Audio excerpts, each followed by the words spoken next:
हमने सोचा कि कलाकार ज्यादा से ज्यादा अगर बुरा होगा तो क्या करेगा, किसी दूसरे की कविता अपने नाम से पढ़ देगा, किसी दूसरे का संगीत उठा के अपने नाम से चेप देगा, किसी दूसरे का चित्र देख के खुद बना लेगा। इससे ज्यादा बड़ी बेईमानी तो वो नहीं करेगा, और बाद में ये भी कहेगा कि ये हमारा इंस्पिरेशन है। तो सबसे पहले हम शुरू करते हैं आप लोगों से, और चूंकि पवन जी सबसे यंग हैं तो मैं सबसे पहले इनको मौका देता हूं कि कैसे इन्होंने सोचा होगा कि हम जो है एक क्रिएटिव व्यक्ति के रूप में, एक आर्टिस्ट के रूप में अपना जीवन शुरू करेंगे। और पवन।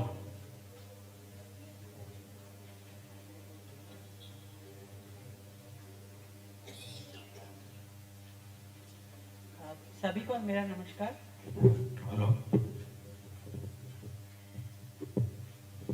इधर सभी लोग जो बैठे हैं सभी यंग ये आर्टिस्ट हैं, क्योंकि आर्टिस्ट कभी बूढ़ा नहीं होता है, क्योंकि उनका जो सोच है दिन ब दिन और मैच्योर होते जाता है और वो यंग होते जाता है। तो मैं ये बात कहना चाहूँगा कि हम सभी लोग बहुत यंग आर्टिस्ट हैं, यंग क्रिएटिव प्रैक्टिशनर्स है।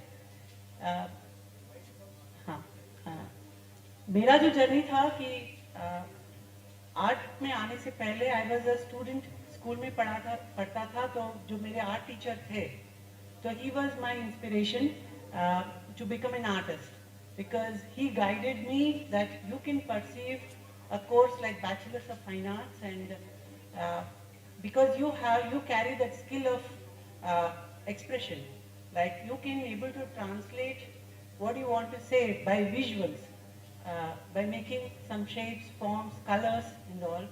So that helped me to perceive a fine arts education.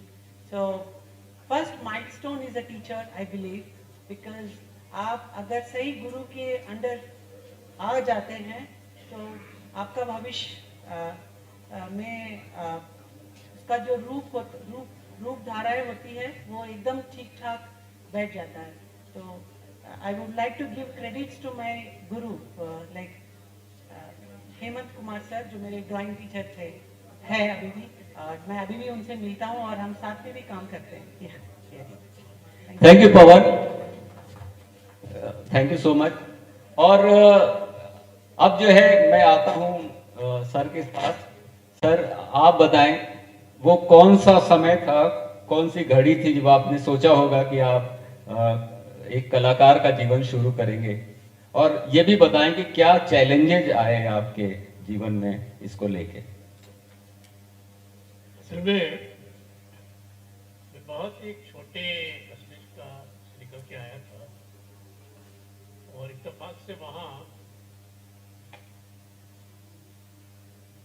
Matriculation में आर्ट सब्जेक्ट था। तो मैंने I don't know how I started thinking let's try art also. पर ये उस समय तक हमें ये अंदाज नहीं था कि आर्ट के क्षेत्र में कौन कौन से कोर्सेज होते हैं, क्या क्या आपके पास ऑप्शंस होते हैं। दुर्भाग्य से हमारे यहाँ स्कूलों में बताया भी नहीं जाता है। तो मेट्रिकुलेशन के बाद मैं उदयपुर चला गया, तो वहाँ भी इत्तेफाक से बीए लेवल पे आर्ट था, और सौभाग्य से प्रोफेसर जोएल साहब उसी समय पहली बार आए थे वहाँ, उन्होंने ज्वाइन किया था वहाँ से, कोटा से। तो he was very dynamic teacher and we had the privilege to work with him. तो मुझे ये सोचता हूँ पीछे मुड़ के, तो ये मुझे ये ज़रूर होता है कि कला की यात्रा के लिए एक अच्छे गुरु का होना बहुत अनिवार्य है। जब तक आपके पास एक अच्छा टीचर ना हो तब तक कला में आगे बढ़ने में बहुत कठिनाई आती है। तो मैं यही कहूँगा, बल्कि मुझे ये भी पता है कि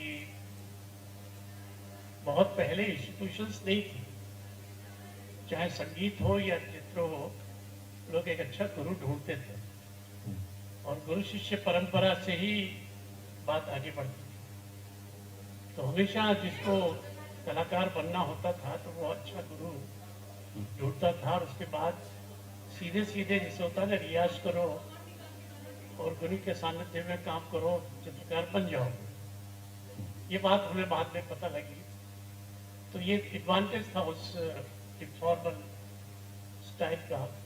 फिर बाद में फिर हम लोगों ने चीजें स्कूल ऑफ आर्ट के एग्जाम भी पास किए, उनमें भी किया। लेकिन मुझे अभी भी ये लगता है कि बाहर जाते हैं तो वहाँ मुझे लगता है कि एक तो अच्छा सिस्टम ये है कि स्कूलों में वहाँ जितना ध्यान दूसरे विषयों पे दिया जाता है उतना वहाँ ललित कलाओं पर भी दिया जाता है। तो उसका एक एडवांटेज ये होता है कि चाहे आप आर्टिस्ट बने या ना बने, आप कला में रुचि लेना शुरू कर देते हैं। तो वहाँ ये थोड़ा सा विदेशों में ये भी है कि वहाँ काउंसलिंग का भी सिस्टम है। वो स्वयं टीचर्स होते हैं कि ये this boy is good in creative side, तो let us promote him, let us advise him to go to art. ये अपने यहाँ दुर्भाग्य से नहीं है। तो मुझे ये पहली बार अच्छा लग रहा है कि नेशनल लेवल पे ये तय किया जा रहा है कि स्कूलों में 12वीं कक्षा तक ललित कलाएं अनिवार्य होंगी। तो मुझे लगता है अगर ये ठीक से इम्प्लीमेंट हो जाता है तो शायद थोड़ा सा परिवर्तन आएगा। और मेरा सवाल ये था सर कि क्या चैलेंज आए आपको इस जीवन शैली से? चैलेंज सबसे बड़ा तो मैं ये कहूँगा कि जब हम बीए पास करके आए तो पता लगा कि ये जो हम पढ़ रहे हैं बीए में क्या है कि 3 में से 1 विषय होता है पेंटिंग। आपको 2 विषय दूसरे पढ़ने पड़ते हैं।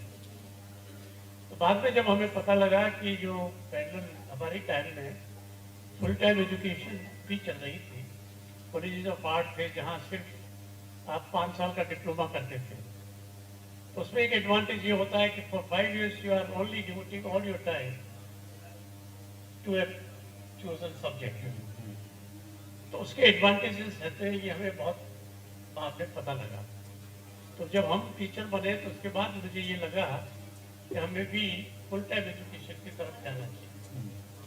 तो हमने भी 1987 में जाकर के राजस्थान विश्वविद्यालय में फुल टाइम एजुकेशन ट्रेनिंग शुरू किया।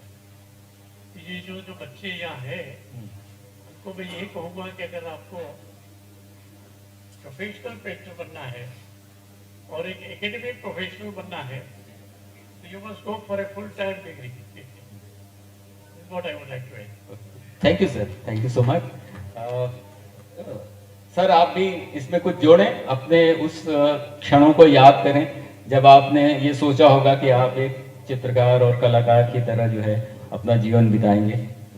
सर सबसे पहले तो सबसे और मंच पे उपस्थित महानुभावों से अनुमति चाहूँगा ये बताने की कि पिंक फेस्ट के ऑर्गेनाइजर्स और जो वॉलंटरीली काम कर रहे हैं, अथक परिश्रम करके ये उभारा है। I must compliment them, but at the same time I also wish to thank them। मेरा ओहदा इन्होंने ऊपर कर दिया है कलाकारों के बीच में लाके। मैं फॉर्चुनेटली और अनफॉर्चुनेटली आर्किटेक्ट हूँ, तो अपने आप को कलाकारों के बीच में जरा असहज पा रहा हूँ। आर्किटेक्ट भी तो कला ही है सर, और आप अपने आप को हमसे अलग मत करिए प्लीज। नहीं, वो तो बिल्कुल नहीं हो सकता, क्योंकि कलाएं जब तक समागम ना होगा कला की उत्पत्ति नहीं होगी। दूसरी चीज मैं जरा सुधार भी करना चाहूँगा। किस्मत मेरी अच्छी थी, मैं पीएचडी नहीं कर पाया। तो मैं डॉक्टर नहीं हूँ, मैं साधारण आर्किटेक्ट हूँ जो कि पढ़ाता भी हूँ। अब जहाँ तक इस चीज का सवाल है कि मैंने कब कलाकार बनना चाहा या कब आर्किटेक्ट बनना चाहा, तो मैं ये कहना चाहूँगा कि 5 साल का बैचलर ऑफ आर्किटेक्चर के प्रोग्राम के 7 साल बाद मुझे ये समझ में आया कि आर्किटेक्चर है क्या। जिस दिन मुझे ये अनुभूति हुई कि आर्किटेक्चर शायद ये है, ये वो कौन सी घटना रही होगी, अगर आप थोड़ा विस्तार में उसको if you can share. Sir ये घटना नहीं थी, ये शायद it was a sense which was developing within, that when an architect is designing some space, what does that truly mean? ये क्या 4 दीवारें या कुछ और भी?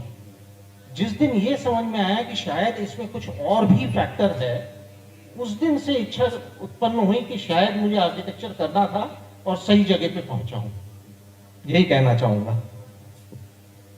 Thank you so much sir. Ma'am आपकी बारी।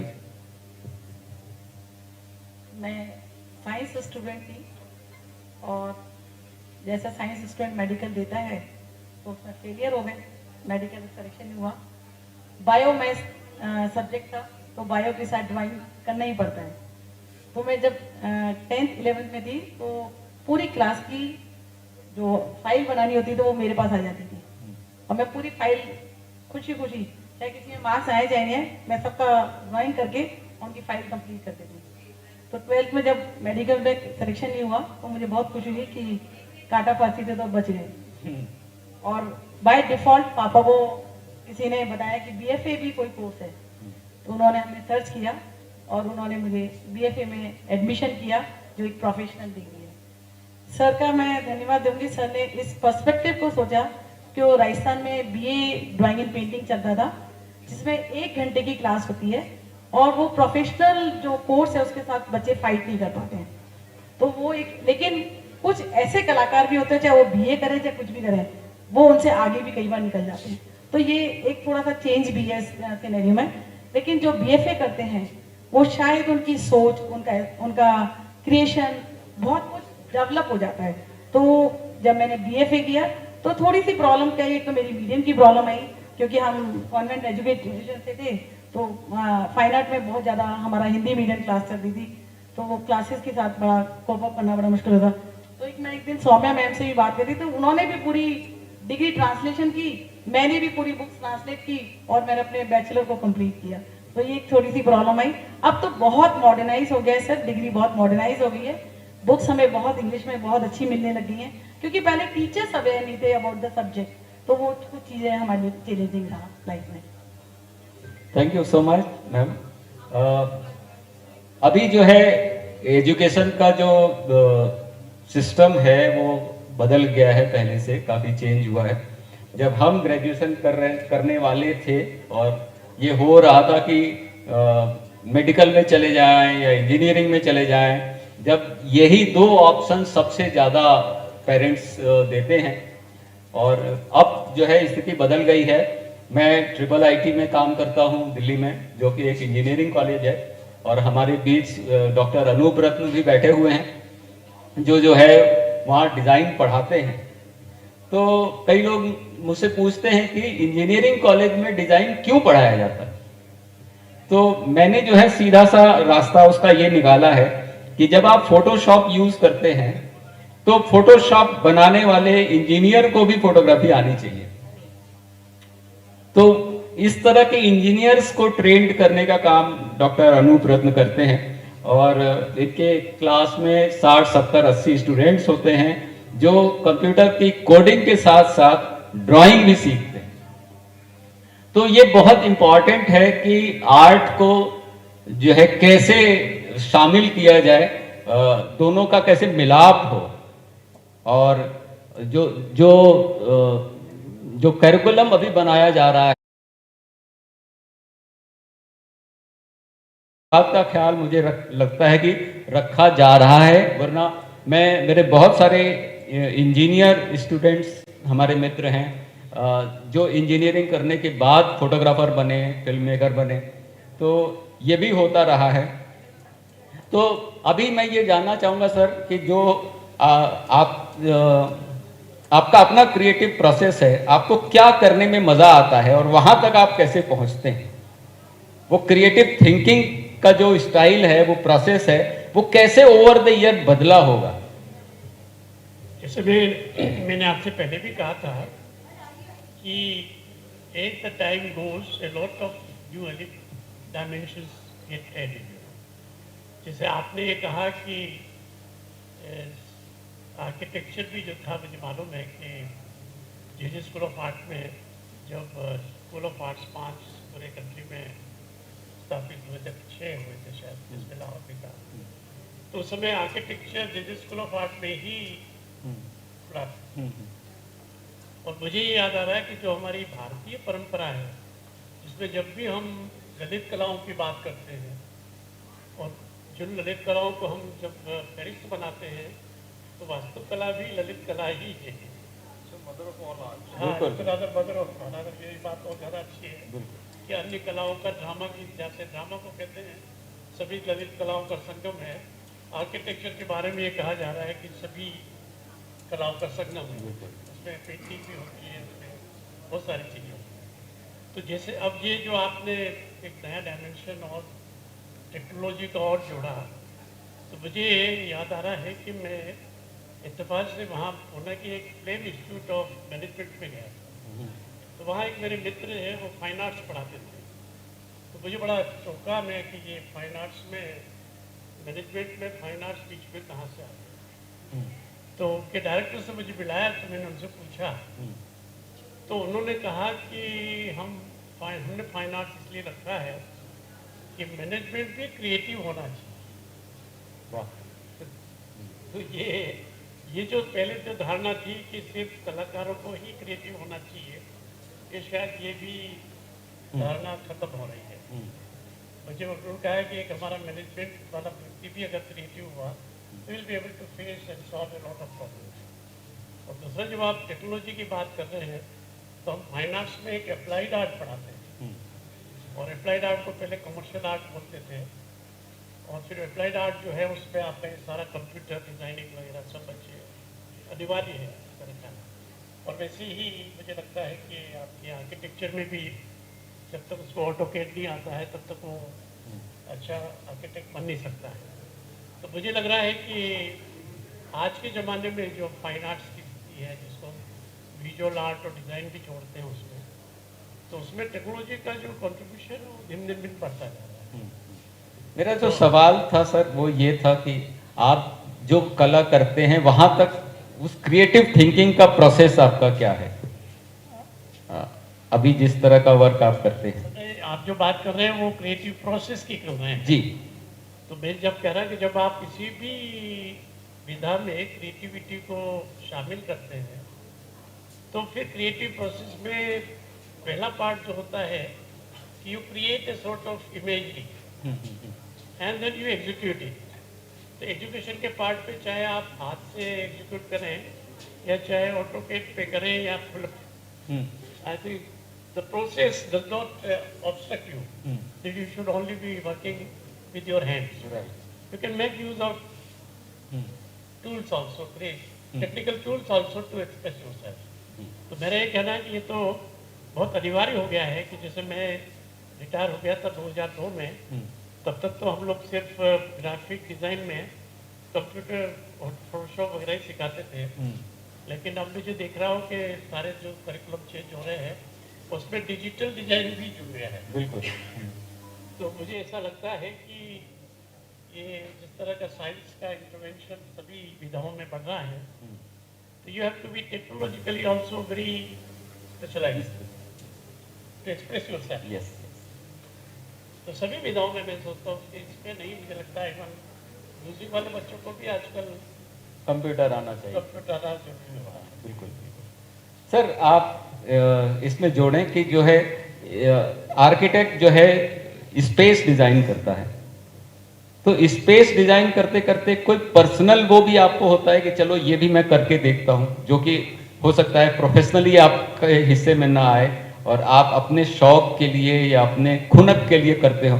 I guess I would prefer to answer your first query about how over the years the design or creative process has changed for me. Okay okay. Probably that will answer the second part of you. At the beginning, the attempt is for myself, but probably over the years, the attempt is now towards to be in sync with nature, which is universally acceptable. मैं से हम की तरफ की मेरे ख्याल में ये कहानी होती है। मेरे लिए तो शायद यही कोशिश है जिसमें शिक्षा मेरे लिए एक माध्यम बनी है। इतना ही। Okay, very nice. मैम जी। क्रिएटिविटी के लिए अपने क्योंकि एनवायरनमेंट बहुत इम्पोर्टेंट रोल प्ले करता है, और आर्टिस्ट के लिए क्रिएटिविटी की जब बात की है तो उस एनवायरनमेंट का जो इम्पैक्ट पड़ता है उसके ऊपर, उस इम्पैक्ट का उसके काम पर, उसके कलर स्कीम पर, उसकी फॉर्म पर, सब पे इम्पैक्ट कर रहा है। तो क्रिएटिविटी के लिए शायद आर्टिस्ट का मन बड़ा संतुलित होना चाहिए, बहुत फ्रेश होना चाहिए, तो शायद काम में भी क्रिएटिविटी नज़र आएगी। क्योंकि मैं जब अपना काम करती हूँ, क्रिएटिविटी कुछ भी पेंटिंग करती हूँ, तो मैं 1 घंटा अपने गार्डन में बिताती हूँ पहले। उस गार्डन में बिताने का क्योंकि मेरे पास बहुत अच्छा लॉन है, उसमें बहुत सारी चिड़ियाँ हैं, बिल्ली, सब मेरे जानवर खेलते रहते हैं। जब वो जानवरों का मूवमेंट मैं देखती हूँ, उनका एक दूसरे के साथ इंटरेक्शन, भागना, ये सब, वो एक ऐसी एनर्जी डेवलप करते हैं। और जब आप रात को विचार करने लगते हो उन चीज़ों को, तो आपके काम में वो सब चीज़ दिखने है। तो मेरे काम में हमेशा एक नेचर का पार्ट दिखता ही है, तो एक क्रिएटिविटी को एनहेंस ही करता है। ये बहुत सुंदर बात कही मैम ने कि जो है हमें प्रकृति की ओर जाना है, प्रकृति की ओर लौटना है। पवन, आप क्या जोड़ेंगे? आपकी क्रिएटिव थिंकिंग और क्रिएटिव प्रोसेस के बारे में हम लोग बात कर रहे हैं। हाँ, मेरा जो क्रिएटिव प्रोसेस शुरू होता है मेरे सेंसोरियल परसेप्शन से, जैसे कि मैं क्या सुन रहा हूँ, क्या देख रहा हूँ, और कैसे मैं उससे रिएक्ट कर रहा हूँ, और क्या मैं उससे सहमत हूँ, या it is all about my personal interpretation to the society and all. So it is not to a public, क्या मुझे कुछ statement देना, ऐसा कुछ होता नहीं है. So this is what is happening with me, and this is what I am painting now. So as an artist, हमें सिर्फ we should not be we should be aware of all senses, not only with visual senses. So हम कभी भी बात करते हैं कि देखना बहुत ज़रूरी है, कभी कभी हमें आंखें बंद करके भी देखना ज़रूरी होता है. So sometimes we don't see what exactly we want to see. ऐसा कुछ पर्दा आ जाता है हमारे सामने कि हम जो चीज़ जो दिख रहा है वो होता नहीं है, और जो देख रहे हैं वो सच भी नहीं होता है. तो हमें उस चीज़ों को समझने का बहुत ज़रूरी होता है आजकल के प्रैक्टिसेस में. और क्रिएटिव प्रोसेस में ये जो होता है कि आपको, मुझे तो स्पेस ही बोलता है कि मुझे क्या करना है. I don't force my self to do this, because it's an open end thing that it tells you what to do. So and you have to wait for it what it is saying. तो आपको उस subject या उस object को के साथ आपको बात करना होता है, और आप उससे टाइम बिताना होता है, थोड़ा फ्रेंडशिप होता है, फिर then the process will work. So this is how I work, and the problem here is, so whenever I work it ends up with different visual and all, so it will not match with one to another.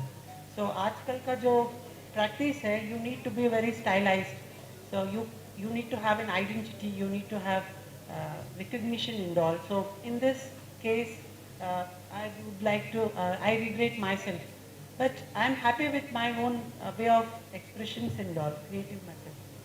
तो सबसे important बात है जो अभी पवन ने कही कि the most important thing is that you have to be a happy human being. The very important thing is that creative process makes you happier person, and the most important responsibility we have as an individual, that ultimately at the end of the day, are you going on bed with a smile that I had a good day? तो ये बहुत ज़रूरी है कि आप जो है अंत में एक खुश व्यक्ति बने, और खुश होना जो है वो क्रिएटिव व्यक्ति के लिए बहुत ज़रूरी है. क्योंकि अगर आप क्रिएटिव हैं और खुश नहीं हैं तो आप गलत डायरेक्शन में क्रिएटिव हो सकते हैं. आपकी क्रिएटिविटी की गाड़ी जो है कुछ गलत डायरेक्शन में जाएगी अगर आप अपने आप को एक खुश ह्यूमन बीइंग नहीं बनाते हैं. और खुश होना एक डिसीजन है. तो हम यहाँ ओपन करना चाहते हैं आप लोगों के सवालों के लिए, कि मंच पे किसी से भी आप कुछ सवाल पूछना चाहें तो प्लीज़. हाँ. अभी तक हम लोग कला के ही लोग कला के बारे में बात करते रहे, और हमें ये नहीं पता है कि वास्तव में आप जो श्रोता हैं वो क्या हमसे उम्मीद कर रहे हैं। तो to break this monologue I want to make it a dialogue, you know, तो let us try to know what you people have been trying to know about art. आप सवाल पूछिए मुक्त होकर के। तो आप लोगों में से सवाल का स्वागत है, प्लीज। हाँ please.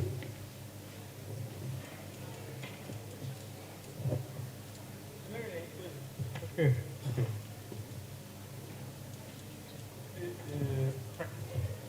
I'm lucky to have this kind of interaction, all those great the people in art, working in different fields. Can you hear my voice now? It's audible? Okay. But you are making very simplistic kind of, evaluation, or you are trying to intervene very, very simplistic kind of, your moderation is very simple. As you said right now, खुश रहना जरूरी है, बिना खुशी की art होती नहीं है. I don't agree, I don't subscribe this.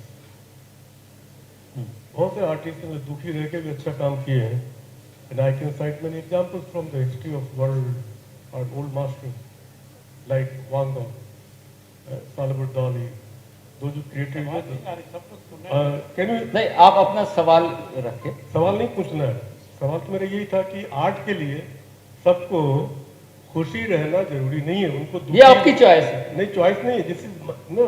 तो आप बताइए क्या खुश रहने से ही आर्ट होती है, ये सवाल है मेरा। चलो, this is my question. It may sound blunt, और क्या खुश रह के ही आर्ट का सृजन होता है? Let me put it in a different context. Once a teacher, always a teacher, and teacher is never happy to make students' life happy. So you sleep only thinking of the next day, how to make the students' life miserable. Students here?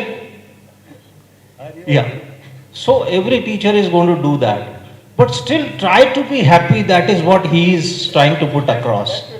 So be it in the right frame of mind, and that is going to give you some advantage rather than giving you some sense of numbness. So it is an individual process, and looking forward to the next day, whether with a smile or without smile, more important would be looking forward to it.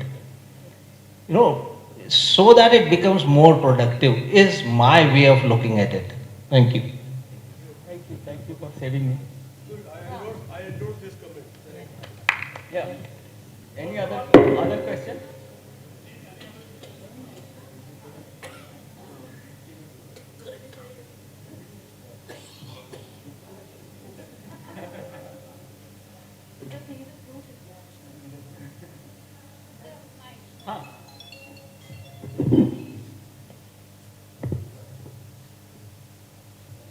So now it's more than 20 years in the art industry to me, being an educationist or a creative person.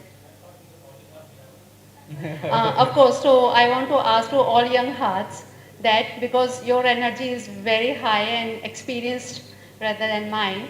So the question is that in schools and colleges, when I have been brought up, and now this time, why art is looking so flaunt everywhere, not a productive thing? Why art is so flaunt these days, not an attractive? Why it's looking, no doubt, the attractive is okay. But whenever I have gone through the Rasa theory and the Natya Shastra and everything, so I just found this era, the contemporary era after the lockdown, it's looking so flaunt. So I want to help me for that, to come over with this thought.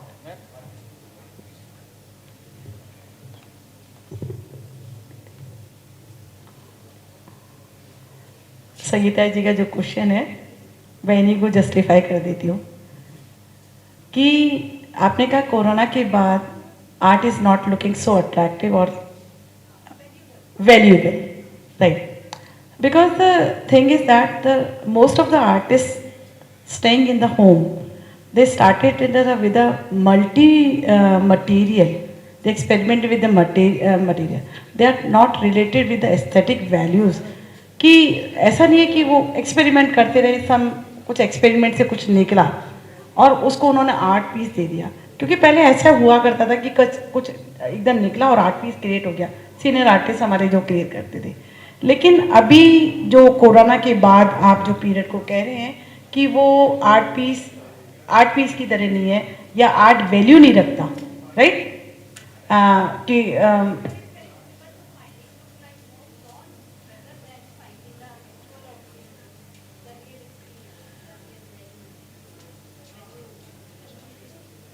when you unweave it, yes. So can you suggest something for the Madam, can you repeat the question? I'm not clear what you're going to ask. Your question, whether artists look externally okay or internally? So individual बात ही नहीं हो रही, तो artist community की बात कर रहे हो? आर्टिस्ट कम्युनिटी की बात कर रहे हो ना? No, you are misunderstanding the entire notion of appearance. Appearance, what appearance? Artist or his work? For today's artist or Corona period artist? After Corona period, all artists are just looking ugly. That's what I'm getting. I'm getting this kind of impression. So I'm sorry, very miscommunication. चलिए इसकी Clear नहीं हो रहा था. हाँ sir इनका कहना है कि आर्ट जो है ना वो में जो पहले क्रिएशन होता था बहुत ज़्यादा ब्यूटी को लेके काम किया करते थे तो You cannot say that. Creativity is on. हाँ Whether it's a Corona period, whether it's a stormy weather, whether it's disaster, whether it's a famine, creativity cannot be stopped. Sir, for this movement, can we leave it on to blame it on to corona fatigue yeah, right sir, right, and we move on? It's a valid point, valid point. right sir. हाँ thank you. हाँ ये pause है. Yes yes yes it is pause. Any other question please. बहुत सारे बीज डाल के छोड़ रहे हैं. मैं ये जानना चाह रहा था कि हम लोग तो आर्ट के फील्ड में हैं, एक्टिव हैं, कुछ करना चाह रहे हैं, एग्जीबिशन भी लगा दी हम लोगों ने. I wanted to ask the audience, what kind of art you want. किस तरह का आर्ट आपको चाहिए और किस तरह का आर्ट एजुकेशन हम प्लान करें कि आपकी भी इच्छा पूरी हो जाए.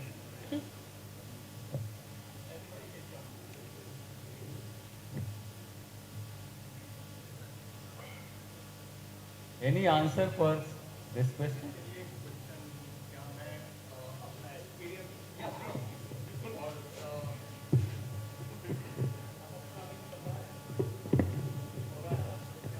आप इधर नहीं, मैं यहाँ से बोल रहा हूँ. नहीं, सुन तो लें.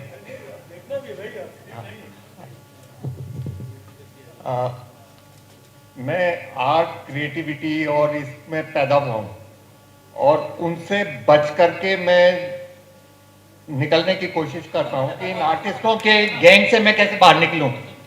और उसको निकलने के लिए जो मैंने अपने तरह से जो लाइफ को प्ले किया है उसमें क्रिएटिविटी, हार्ड वर्क, लाइफ और उसको लाइफ को कैसे हम हैंडल करें थ्रू क्रिएटिविटी या वो इन्फ्लुएंस करे आपको.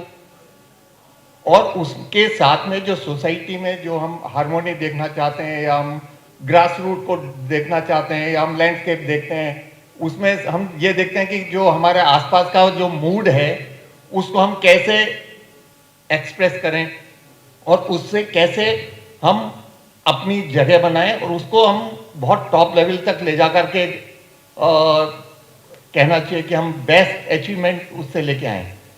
तो मैं जिस जगह रह रहा हूँ, जो मैं कर रहा हूँ, उसका जो एक्सपीरियंस है वो ये है कि मैं अगेंस्ट द आर्टिस्ट और अगेंस्ट द ट्रेनिंग और अगेंस्ट द जो थ्योरी है उससे जाकर के मैं अपना काम कर रहा हूँ. और हाँ, और उसमें जो मेरा एक्सपीरियंस है वो ये है कि आप अपने आप को बहुत ज़्यादा बनाते नहीं हैं, व्यवस्थाएं आपको बनाती हैं और वातावरण आपको प्ले करता है. मौसम है, एजुकेशन है, चैलेंजेस हैं, हार्ड वर्क है, वो आपको क्रिएट करता है। और मेरा खुद का एक्सपीरियंस ये है कि मैं जब जब ऊपर से गिरा हूं तो मेरे को क्रिएटिविटी बहुत अच्छी लगी और उस टाइम मैंने बहुत अच्छा काम किया। और अगर बहुत स्मूथ है तो आप कुछ नहीं कर रहे। तो हार्डवर्क, चैलेंजेस और जो ब्यूटी है उसको देखने का नजरिया वो आपका बहुत ही डिफरेंट होता है जब आप क्राइसिस में होते हैं। तो आप क्राइसिस में रहिए और फिर देखिए आनंद क्या होता है। तो मैं क्राइसिस में रहता हूं और उसके चैलेंजेस मेरे ख्याल से किरण जी और सब लोग जानते हैं कि कैसे हम प्ले कर रहे हैं और उसमें अपनी जगह भी बनाइए, क्रिएटिव भी हुए हैं और जो काम कर रहे हैं उसमें बहुत ही वेस्ट टू वेल्थ की बात कर रहे हैं और उसमें हम सोसाइटी को भी इन्फ्लुएंस करने की कोशिश कर रहे हैं, उसमें से उनकी खुशियां भी ढूंढ के लेके आ रहे हैं। तो वो जो खुशी है उसको मेंटेन करने के लिए आर्ट एजुकेशन क्या कर सकता है। और जो आप लोग जो थ्योरी पढ़ाते हैं कॉलेजेस में, उसमें बच्चे हमारे पास आ रहे हैं, जो आर्ट एजुकेशन या आर्किटेक्चर के बच्चे हैं वो मेरे पास आते हैं, गांव में आते हैं और हम उनको ले जाके इंट्रोड्यूस करते हैं तरह तरह के लोगों से। वहां पे जब वो इनोसेंट जो गांव में आदमी बैठा हुआ है, लेमैन है, उससे जब वो फील करता है तो वो समझ में आता है कि यार ये आर्ट एजुकेशन की जरूरत है क्या, या क्रिएटिविटी की जरूरत है क्या। वहां जो उसने कच्चा मकान बना रखा है और थ्रू थाउजेंड ईयर से वो बना के रह के आ रहे हैं, उसको हम एडमायर कर रहे हैं। लेकिन आज जो आर्किटेक्चर और जो डिजाइनिंग प्लानिंग हो रही है उसमें कह यार ये तो ग्लोबल वार्मिंग क्रिएट कर रहा है। तो आपको मटेरियल का क्राइसिस है, आपको रिसोर्सेज का क्राइसिस है, आपको उसको रीबिल्ड करने का क्राइसिस है, उसको मेंटेन करने का क्राइसिस है। अभी आप जाकर के गांव में सब आर्किटेक्चर पूरा आरसीसी में जा रहा है और आरसीसी को 25-30 साल से ज्यादा की एज नहीं है। उसको क्रैक्स जो आ रहे हैं उसको मेंटेन करने के लिए वहां पे एक्सपर्टाइज नहीं है। उसके लिए आर्ट कॉलेज क्या कर रहा है, आर्किटेक्चर कॉलेज क्या कर रहा है, या जो रिसोर्स पर्सन है वो क्या कर रहे हैं। तो मैं उस जगह पे रह रहा हूं और उन सारे क्राइसिस को मैं डेली जीता हूं और वहां पे जो लोग उससे फाइट कर रहे हैं वो मेंटेन करते हैं अपने अपने रिसोर्सेज के साथ। उनको जीने का जो आनंद है वो हम वहां कर रहे हैं अपनी जगह पे, जहां मैं पलई में मैंने अपना सेंटर बनाया है और 40 साल से मैं उसी जगह पे इसी चीज को चैलेंज करके जीने की कोशिश कर रहा हूं कि क्या आर्ट कॉलेजेस और इन सब की जरूरत है, या उस जगह जाकर के जो लेमैन काम कर रहा है अपनी जिंदगी को आनंदित कर रहा है उसको देखने की जरूरत है। तो हमको इनको थोड़ा सा मिक्सअप करने की जरूरत है और उसको एंजॉय करने की जरूरत है। मैं कोशिश करूंगा कि आप सब लोगों को एक दिन वहां पे भी बुलाएं। Thank you. क्या नाम है इनका? नाम क्या? सर आपका शुभ नाम बताएं। वीरेंद्र। हाँ वीरेंद्र, आपने वास्तव में इस बहस को बहुत रेलेवेंसी की तरफ बढ़ाया है।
पोथी खाना था और उसमें कोई फॉर्मल एजुकेशन नहीं थी।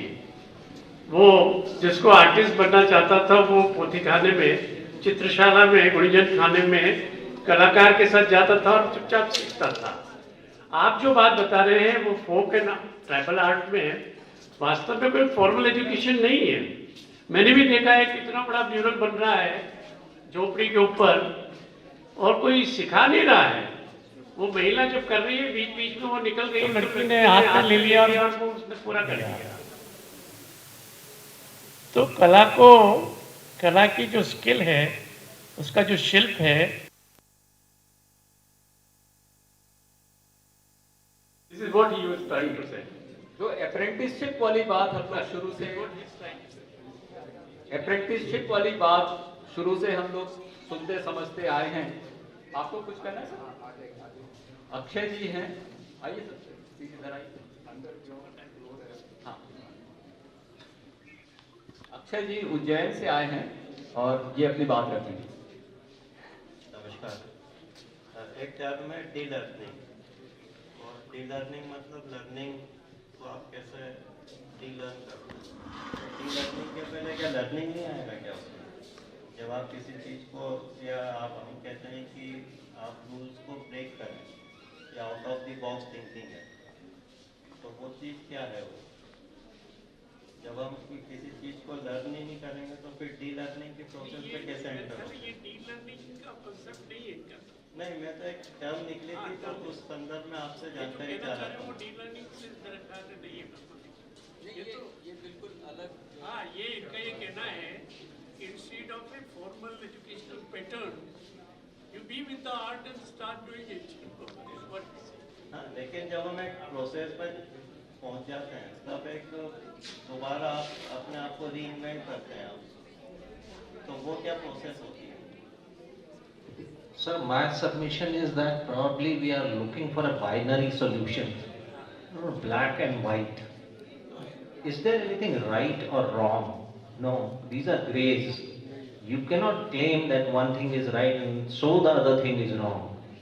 I mean, it's just not possible. All these things are intertwined, and unless we make sure that these things get intertwined, that's what the Virendra is asking. That why should we not expose our students to something? Now, tell me, Bachelor of I'll talk about architecture. Bachelor of Architecture program is a 5-year program. Now, under National Education Policy, there is this idea of reducing this program to 4 years. Now, how do I accommodate all that has been given for the period of 5 years into 4 years? So, there has to be some kind of prioritization. I entirely agree that our education should be contextual. So you cannot say कि गांव में ले जाओ और tie and dye सिखाओ. Not necessarily.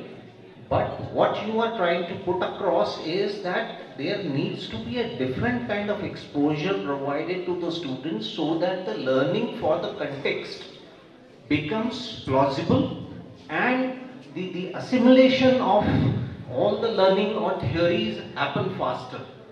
To me, that probably is the answer, but it is not very simplistic. मुझे ये लगता है कि जो गुरु शिष्य परंपरा थी कि आप कैसे गुरु के पास जाकर शिक्षा लेते हैं, उस गुरु के साथ आप कुछ वर्ष बिताते हैं। वो वीरेंद्र जी भी हो सकते हैं, आप भी हो सकते हैं, आप भी हो सकते हैं, आप भी हो सकते हैं। आप जैसे गुरु के शरण में जाएंगे उस तरह से आपकी शिक्षा का विकास होगा और उस तरह से आप चीजें सीखेंगे, समझेंगे। पवन, हाँ। आप आर्ट एजुकेशन की बात करें कि कॉलेजेस वगैरह में एक हमने इंटर्नशिप प्रोग्राम चला रखा था एमबीए में। इंटर्नशिप प्रोग्राम में यही होता है कि बच्चे किसी भी फॉर्म को लेके, किसी भी आर्ट फॉर्म को लेके, चाहे वो बाटिक को ले, चाहे टाई एंड डाई को ले, चाहे किसी, आपके पास भी मैंने बहुत सारे बच्चे भेजे थे मेरे, मुझे याद है, मैंने जब मैं कॉलेज में एजुकेशन हम लोग देखते थे तो वो बच्चा इन्हीं के पास रहा सर 1 महीने, और उन्होंने उनके पूरे पेपर मैशी के काम को देखा और स्टडी किया, हमने उसको डॉक्यूमेंट भी किया। तो ये इंटर्नशिप प्रोग्राम में बच्चे वहाँ जा जाके इस सब को देखते हैं, और ये एजुकेशन प्रोग्राम नहीं होता तो आपके ट्राइबल एरिया में या रूरल एरिया में कोई मूव नहीं करता। तो शायद पूरी आर्ट एजुकेशन में हम इन सब एरिया को टच भी कर पा रहे हैं। वो ठीक है कि वो हम जो टच कर रहे हैं या वो कर रहे हैं ना, वो एक बहुत सुपरफिशियल सा है। नॉट सुपरफिशियल सर, इसके ऊपर बहुत रिसर्च हो रही है कि कौन कौन सी जगह, कौन कौन से आर्टिस्ट और कैसी कैसी कलाएं डेवलप हैं। अभी आप देखो, हम एक छोटी छोटी कलाओं को लेके, मैं मैं आर्ट एजुकेशन से हूँ इसलिए मैं बता रही हूँ इस चीज़ को। हम छोटी छोटी कलाओं को लेकर उस पर रिसर्च कर रहे हैं। सर ने मुझे एक प्रोजेक्ट दिया हुआ है, जैसे मांडना के हम इंटीरियर से इंटीरियर गांव में जाने की कोशिश कर रहे हैं और वहां से कलाकारों को निकाल रहे हैं। उन कलाकारों को ऐसी स्टेज पे ला रहे हैं क्योंकि वो गांव में जाके तो खत्म है। अगर तो हम यही कह रहे हैं कि आप गांव में खत्म क्यों होने दे रहे हैं? नहीं, हम गांव में खत्म, आर्टिस्ट तो वहां से लाके शिफ्ट कर रहे हैं। आर्टिस्ट को शिफ्ट नहीं कर रहे हैं सर, केवल कला को लेके आ रहे हैं। कला तो वहाँ पे रहेगी तो जिंदा रहेगी, बिल्कुल, है ना? कला वहाँ से निकल के यहाँ पे आएगी, ना कि कला यहाँ से वहाँ जाके बसेगी। आपकी बात में बिल्कुल सच्चाई है। जो वहाँ का नेटिव है उसके रिसोर्सेज, उसका मूड और उसका जो कैरेक्टर है वो तब तक नहीं मेंटेन होएगा जब तक कि वो वहीं पे नहीं पनपे। अलग अलग ग्राउंड है, सर वही तो कंस्ट्रक्टर तो वही हुआ। और आपको मैं ये बता दूं, अगर आर्ट एजुकेशन नहीं होगी तो आज इतने जितने भी आपके आर्टिस्ट दिख रहे हैं, तो ये मेरा मतलब उससे आर्ट एजुकेशन से कोई लड़ाई नहीं है। मेरा ये है कि हम उसको और कैसा हार्मोनियस बनाएं कि यस दिस, हाँ, ये आपकी बात पे है कि harmonious relation should be there between the rural and the urban area children, right? Gap है, उसको हम कैसे कम करें? Thank you ma'am. पवन कुछ जोड़ रहे हैं? हाँ पवन। आजकल का जो एजुकेशन सिस्टम है, it is not imposed on the students, so it is an experiential, so student is experiencing it. If students want further interest, he carries further interest, he will go into research. ये कुछ दिन से शुरू हुआ है, ये 2-3 साल 4 साल से शुरू हुआ है। हाँ बिल्कुल, पर सब एक्सपीरियंस, जैसे हमारे फाइन आर्ट्स में भी they will be introduce as landscape, still life and all. So as a teacher we just introduce them different medium, methods, methodologies and all, but only the thing is that it's a responsibility of the candidate student. So if he takes up, he will do it. So we can't force it. It is not some other professions like engineering or medicine or something that you have to follow these rules and all. So it's all open end to even students and teaching fraternity. Okay. एक आखिरी सवाल इस बाकी लोग भी सुनेंगे। मैं आप सबको प्रणाम सर, इतना सुंदर आयोजन के लिए। मेरा एक प्रश्न बहुत मौलिक सा है। मैं कला प्रेमी हूँ, मेरी पत्नी कलाकार भी है और आर्ट गैलरिस्ट भी है, दिल्ली में हम लोग बेस्ड हैं, और मैं पेशे से एक परियोजना अधिकारी हूँ मंत्रालय। कला प्रेमी होने की वजह से एक प्रश्न है मेरा बहुत मौलिक सा, जो आपने पूछा कि कला कैसा होना चाहिए, तो मुझे लगा कि इसका उत्तर ये है मेरे हिसाब से कि साहित्य और कला ने हमेशा समाज को नई दिशा दी है। तो कला ऐसा ही होना चाहिए कि आने वाली पीढ़ियों के लिए हम क्या एक नया रास्ता गढ़ रहे हैं, बना रहे हैं, और सबसे मौलिक की स्वतंत्रता कलाकार की और कला की दोनों बनी रहे। ये बहुत मौलिक सा चिंतन का विषय है। दूसरा सर, ये तो मेरा जवाब था, एक प्रश्न भी है कि किसी भी कला का हम वाहक, कला के वाहक बने, उसको खूब प्रमोट करें, उससे पहले क्या हम जिस मौलिक जगह से आते हैं उस लोक कला और लोक संस्कृति का वाहक बनना बहुत आवश्यक नहीं है। हम संवेदनशील जब तक नहीं बनेंगे अपने लोक कलाओं के प्रति। हम छोटे थे तो दादा दादी कहते थे कि आप छोटी छोटी चीटियां जा रही हैं, इनको भी कुछ खाने के लिए आटा डालो। वो संवेदना कैसे पैदा होगी? तब होगी जब हम अपने पूर्वजों से अपनी लोक कलाओं और लोक संस्कृतियों के भी वाहक बनेंगे, तभी हम भारतीय कला के प्रति वफादारी को अपनी दिखा सकते हैं। एक बहुत छोटा सा एक था। धन्यवाद, थैंक यू। बहुत अच्छी बात रखी है आपने, थैंक यू सो मच। और अभी घड़ी का अल्टीमेटम आ गया है कि ये प्रोग्राम जो है समाप्त किया जाए। सचमुच मैं आपको ये बताना चाह रहा हूँ कि जब ये बात चल रही थी कि इस तरह के हम संवाद कर रहे हैं, तो मुझे बहुत फ्रेंकली मैं आपसे बता रहा हूँ कि हम लोगों की संवाद की आदत थी खत्म हो गई। मुझे बहुत आशंकाएं थी कि शायद हम क्या हम कम्युनिकेट भी करते हैं, नहीं करते हैं, संवाद है, नहीं संवाद वाद है लेकिन संवाद नहीं। पर आज जो कुछ मैंने अनुभव किया है तो मुझे ऐसा तो लगता है कि संवाद लगातार होना चाहिए, तभी बात थोड़ी मजबूत होती है। मैं ईमानदारी से कह रहा हूँ, जब मैं पीछे मुड़ के देखता हूँ तो बहुत कुछ हमारे यहाँ वो हो रहा है जो हमने कभी अच्छे से सोचा ही नहीं। तो मैं वीरेंद्र की बात से सहमत हूँ, इन सब विषयों पे हमें और अच्छे से विचार करना चाहिए कि क्या एक गांव की महिला जो इतना बड़ा पेंटिंग बनाती है, वो भी कला की प्रक्रिया में कुछ ऐड कर सकती है। और मैं भी अभी 5 साल से बात कर रहा हूँ, तो मैंने देखा, मैं आपको एक बहुत अच्छा अंतिम बात कह रहा हूँ आपसे, कि जब हम मॉडर्न आर्ट पढ़ाते हैं, तो जब हम किसी ने जब कह दिया है कि art is the imitation of nature, तो बरसों तक हम पेंटिंग में नेचर को ही चित्रांकित करते हैं, और फिर उससे बाहर निकलने के लिए 200 सेंचुरी और निकाल दी हमने। तो मेरा कभी ये सोचता है कि जब वो कोई इम्प्रेशनिस्टिक स्टॉक पे पूरा पेड़ बना रहा था, तो किसी ने पूछा कि how can you paint a tree like this, you know, where is the foliage, you know? तो this is how I see the tree. तो मैं वहाँ सवाई माधोपुर में एक महिला पेंट कर रही थी, तो किसी ने पूछा कि ऐसा थोड़ी होता है कि मैं तो ऐसे ही देखूं। I think we need to study a lot of our traditions also, I think. तो आप सबका बहुत बहुत धन्यवाद। कलाकार जो है दूसरों से थोड़ा बेहतर देखता है, दूसरों से थोड़ा बेहतर सुनता है, और इसलिए वो समाज के आगे आगे चल सकता है, ये उसकी जिम्मेदारी है। इस छोटे से बात के साथ आप लोगों का बहुत बहुत आभार। आप लोगों ने अपने विचार व्यक्त किए, बहुत बहुत धन्यवाद। Thank you so much. एक छोटी सी रस्म बताएगी, हमको करनी होगी, प्लीज बेटा। एक सम्मान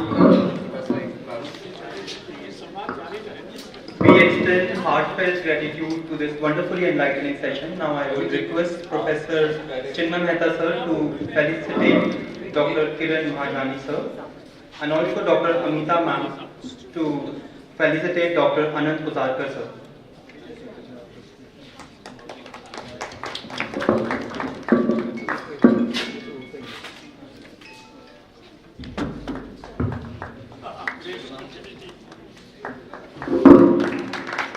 Thank you.